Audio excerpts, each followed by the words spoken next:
Informasi selengkapnya terkait pemanggilan Sekjen PDIP Hasto Kristianto sebagai tersangka oleh KPK. Kita bergabung dengan jurnalis Kompas TV Niputu Trisnanda dan juru kamera Bimo Wicaksana di gedung KPK Jakarta. Putu, untuk saat ini Hasto mengajukan permohonan pra-peradilan untuk kedua kalinya. Lalu seperti apa dan kapan KPK akan memeriksa kembali Hasto?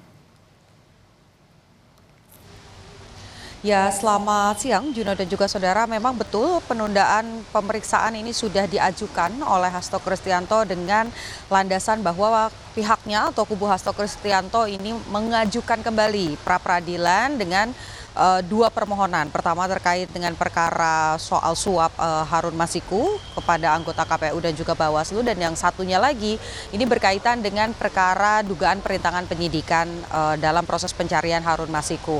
Tapi tadi saya mencoba mengkonfirmasi kepada pihak KPK yang saya coba colek begitu ya, yang saya coba hubungi adalah juru bicara KPK Tessa Mahardika terkait dengan bagaimana kemudian jalannya proses pemeriksaan, karena kalau kita melihat rangkaian proses pemeriksaan yang dilakukan KPK ini merupakan kali kedua KPK memeriksa Hasto Kristianto setelah ditetapkan sebagai tersangka dalam dua perkara tadi. Pertama terkait dengan perintangan penyidikan dan yang kedua adalah perkara dugaan suap Harun Masiku pada proses pergantian antar waktu.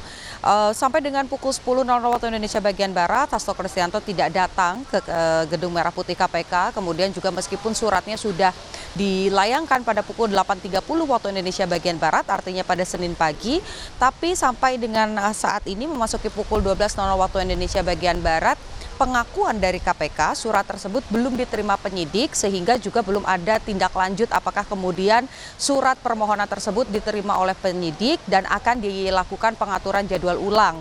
Jadi kalau mengikuti jadwal dari KPK sendiri, memang sampai dengan saat ini masih terjadwal pemeriksaan Hasto Kristianto dari pukul 10.00 waktu Indonesia bagian Barat sampai dengan malam nanti begitu. Tapi kalau nanti sudah diterima oleh penyidik KPK, kemudian juga sudah diberikan keputusan lain begitu ya, bahwa surat penundaan ini diterima oleh KPK, artinya nanti akan ada pengaturan jadwal pemeriksaan lagi. Karena kalau dari surat yang diajukan oleh Hasto Kristianto memang tidak tertulis meminta penundaan ini sampai kapan. Berbeda dengan waktu sebelumnya di mana pada saat dipanggil KPK Hasto Kristianto ini minta ditunda, ini ada batas waktunya begitu ya, sampai dengan sebelum perayaan hari ulang tahun PDI Perjuangan pada saat itu. Tapi kalau surat penundaan pemeriksaan yang kali ini, pihak Hasto Kristianto ini tidak menyebutkan atau tidak meminta secara spesifik kapan tepatnya Hasto Kristianto ini akan bisa atau berkenan diperiksa oleh KPK.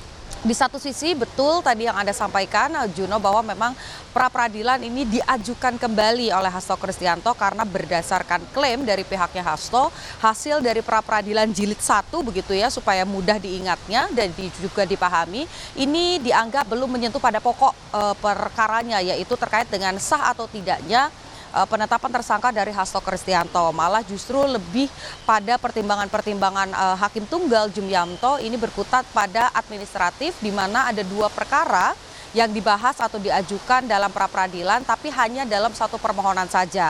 Sementara soal pokok perkaranya terkait dengan apakah betul ada proses-proses yang tidak sesuai terkait dengan penetapan tersangka, ini yang kemudian tidak disentuh oleh Hakim Tunggal Jumyanto. Itu berdasarkan klaim dari kubunya Hasto Kristianto. Oleh karena itu yang coba dilakukan oleh kubu Sekjen PDI Perjuangan Hasto Kristianto adalah mengajukan kembali pra-peradilan ke Pengadilan Negeri Jakarta Selatan. Ini tercatat sudah didaftarkan pada Jumat pekan lalu dengan dua permohonan untuk dua sprindik yang berbeda. Ya, ini pertama terkait dengan dugaan perintangan penyidikan, dan yang satunya lagi ada terkait dugaan suap kepada anggota ataupun petinggi KPU dan juga Bawaslu yang juga menyeret tersangka lain, seperti misalnya yang sampai dengan saat ini belum berhasil ditangkap oleh KPK, Harun Masiku. Jadi ada dua proses yang berjalan begitu, proses pemeriksaan berjalan di KPK, tapi proses pra-peradilan ini juga diajukan di Pengadilan Negeri Jakarta Selatan. Sebetulnya kalau tidak ada upaya hukum lagi dari Hasto Kristianto dengan tidak diterimanya pra-peradilan yang kemarin, berlangsung di Pengadilan Negeri Jakarta Selatan, sebetulnya bola panas ini kembali ke KPK begitu, karena proses pemeriksaan saksi, ahli, kemudian juga keterangan dari tersangka ataupun juga pencarian alat bukti lain ini bisa kembali dilakukan sebelum masa P21 atau sebelum berkas-berkas, kemudian juga alat bukti dan seluruh keterangan-keterangan yang sudah dikumpulkan KPK ini diserahkan ke pengadilan untuk proses persidangan. Jadi kita masih menanti apakah langkah hukum Hasto Kristianto di pra-peradilan jilid kedua ini berhasil atau tidak.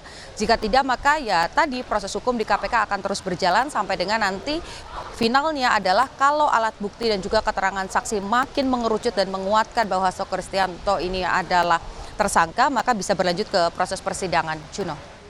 Baik, terima kasih atas laporan lengkap Anda, Jurnalis Kompas TV. Ini Putu Trisnanda dari Gedung Merah Putih KPK Jakarta.